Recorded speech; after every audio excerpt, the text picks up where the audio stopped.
Hey family, welcome back to my channel. ఇట్లా మీ honey కింద ఎలా ఉన్నారు? మేమైతే సూపర్గా ఉన్నాము. సో యాక్చువల్గా ఈ వీడియో మేము సమ్మర్లో తీసాము, బట్ పోస్ట్ చేయడం మాత్రం రైనీ సీజన్లో అవుతుంది. ఐ హోప్ మీరు ఈ వీడియో చూసి మీకు నచ్చుతుంది అని చెప్పేసి అనుకుంటున్నాను. సో మేమైతే సమ్మర్లో మామిడికాయ పచ్చడి అయితే పెట్టేసుకున్నాము. సో దాని ప్రాసెస్ ఏందో మొత్తం మీతో షేర్ చేస్తున్నాను. సో ఫస్ట్లీ మేమైతే గ్రీన్ మ్యాంగోస్ని ఇంటికి తెచ్చుకొని మేమే పీసెస్ లాగా అయితే కట్ చేసేసుకున్నాము. ఇంకా ఆయిల్ కూడా పల్లి నూనె అయితే తెచ్చేసుకున్నాము. ఇంకా జింజర్ గార్లిక్ పేస్ట్ అయితే ఇంట్లోనే ప్రిపేర్ చేసుకున్నాము. ఆవ పొడి, జీలకర్ర పొడి కూడా. ఇంకా కారం అయితే మేము 3 మ్యాంగో కారం అయితే యూస్ చేస్తాము, బికాస్ పచ్చడికి అదే సెట్ అవుతుంది కాబట్టి.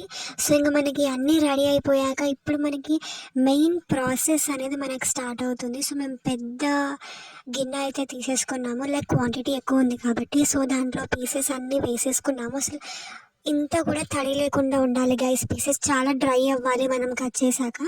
దాంట్లో కారం వేసుకొని, పసుపు వేసుకొని, అండ్ ఇప్పుడు మనము సాల్ట్ కూడా వేసుకోవాలి. ఎక్కువ క్వాంటిటీ ఉంది కాబట్టి ఎక్కువ క్వాంటిటీ అయితే వేస్తున్నాము.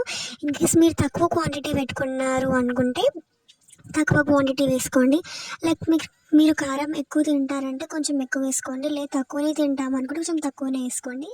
అండ్ ఇప్పుడు ఇంకా ఆవ పొడి అయితే వేసేస్తున్నాము. అండ్ నెక్స్ట్ జీలకర్ర పొడి కూడా 2 వేసేసి బాగా అయితే మిక్స్ చేసేసుకోవాలి. ఆవ పొడి ఇంకా జీలకర్ర పొడి ఇవన్నిటితోనే మనకి మసాలా అనేది ఫామ్ అవుతుంది కదా. సో బాగా కలిపేసుకోవాలి, because each and every piece అనేది ఈ మసాలాతోని ఉండాలి, లేదంటే మనకి చప్పచప్పగా అయిపోతుంది. సో మంచిగా ఈవెన్గా స్ప్రెడ్ చేసుకోవాలి. మీరు కూడా సమ్మర్లో మీ ఇంట్లో కూడా మామిడికాయ పచ్చడి పెట్టుకున్నారా? నాకైతే కామెంట్ సెక్షన్లో కామెంట్ చేసేయండి. మంచిగా అనిపిస్తుంది కదా ఇలా పచ్చడి పెట్టుకోవడంలో. సో ఇంకా ఇలా అన్ఈవెన్గా మొత్తం స్ప్రెడ్ చేశాక ఇప్పుడు జింజర్ గార్లిక్ పేస్ట్ని అన్ని సైడ్స్ అయితే ఈక్వల్గా అయితే వేసుకుంటున్నాను. ఎందుకు అంటే మనకు కలపడానికి ఈజీగా ఉంటుంది, ఎక్కువ క్వాంటిటీ ఉంది కాబట్టి.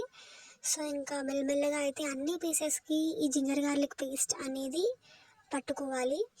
సో మెల్లగా అన్నీ అయితే కలపండి, కింద పైన మొత్తం అన్ని సైడ్స్ నుంచి బాగా అయితే కలపాలి. అది కూడా హ్యాండ్తోని, స్పూన్తో అయితే మనం కలపలేము. ఇట్లాంటి ట్రెడిషనల్ అన్నీ మనము స్పూన్స్తో చేస్తే అంత టేస్ట్ అనిపించదు, చేయి పెడితేనే మనకి టేస్ట్ అనేది వస్తుంది. సో ఇంకా అలా ఈవెన్గా స్ప్రెడ్ చేసుకున్నాక ఇప్పుడు మనం హీట్ చేసుకున్న ఆయిల్ ఉంటుంది కదా, అది స్పూన్ బై స్పూన్ మనం దీంట్లో వేస్తూ కలుపుకోవాలి. ఒకటేసారి మొత్తం ఆయిల్ అయితే వేసుకోవద్దు.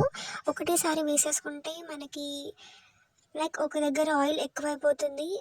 అండ్ మసాలా అనేది మనకి ఈవెన్గా ఉండాలి అనుకుంటే ఒక్కొక్క స్పూన్ వేసుకుంటూ కలుపుకోవాలి గైస్, అప్పుడే మనకి మంచిగా ఉంటుంది. ఎందుకంటే మన కింద మసాలా పౌడర్ అనేది ఉండిపోతుంది.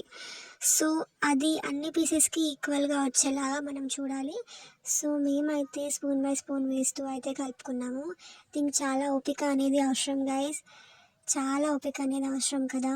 సో మెల్లమెల్లగా అలా కలుపుతూ కలుపుతూ మొత్తం ఈవెన్గా స్ప్రెడ్ చేసేసుకోవాలి. సో ఇలా స్ప్రెడ్ చేసుకున్నాక నూనె అనేది మంచిగా అయితే వేసుకోవాలి, లైక్ తక్కువ కానియకుండా వేసేసుకోవాలి. ఫైనల్గా మనకి మామిడికాయ పచ్చడి అయితే రెడీ అయిపోయింది, చూస్తున్నారు కదా. సో ఇంకా ఫైనల్గా మేమైతే ఒక డబ్బాలోకి అయితే తీసేసుకొని 3 డేస్కి 5 డేస్కి కలుపుకుందామని అయితే పెట్టేసుకుంటున్నాము. సో ఈ వీడియో మీకు ఎలా అనిపించింది నాకైతే కామెంట్ సెక్షన్లో కామెంట్ చేసేయండి. అండ్ మరిన్ని వీడియోస్ కోసం సబ్స్క్రైబ్ కూడా చేసుకోండి. Thank you.